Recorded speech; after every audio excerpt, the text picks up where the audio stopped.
अल्लाह ने कहा व नफ्सिम व मा सव्वाहा, उस नफ्स की कसम जिसको मैंने बराबर दुरुस्त बनाया, फ़अल्हमहा फुजूरहा व तक़वाहा, इस नफ्स के अंदर अल्लाह कहते हैं मैंने बुराई भी रखी अच्छाई भी रखी।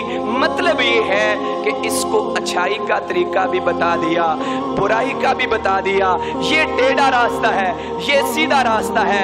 अब अगर तेरा नफ्स अच्छे रास्ते को इख्तियार करेगा तो अल्लाह ने फिर मजीद ऐलान क्या किया, कद अफलहा मन ज़क्काहा, कामयाब वो होगा, फलाह वो पाएगा जिसने इसको पाक कर लिया, वक़द खाब मन दस्साहा, जिसने इसको मट्टी में मिला दिया, जिसने इसको गुनाहों में मिला दिया, जिसने इसको शिर्क व बिदअत के कामों में लगा दिया, वो जलील हो गया, तबाह हो गया, बर्बाद हो गया, मट्टी में मिल गया, उसकी वैल्यू कोई नहीं है। अल्लाह के यहाँ वो 000 है। अगर 100 टाइम, अगर आप मिलियन बिलियन टाइम 0 लगाते जाएंगे तो कभी भी कोई दुनिया का कायदा और कुलिया नहीं है, कोई मैथमेटिशियन ऐसा नहीं है जो कहे कि 0 प्लस करें तो आंसर 1 आता है, 2 आता है।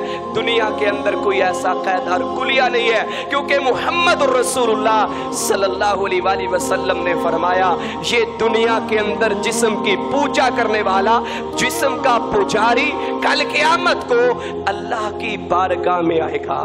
सही बुखारी की हदीस है, अबू हुरैरा इसके रावी हैं रज़ी अल्लाह ताला अन्हु। अल्लाह के नबी सल्लल्लाहु अलैहि वसल्लम ने फरमाया, जब इसका वजन किया जाएगा तो इसका वजन मच्छर के पर के बराबर भी नहीं होगा।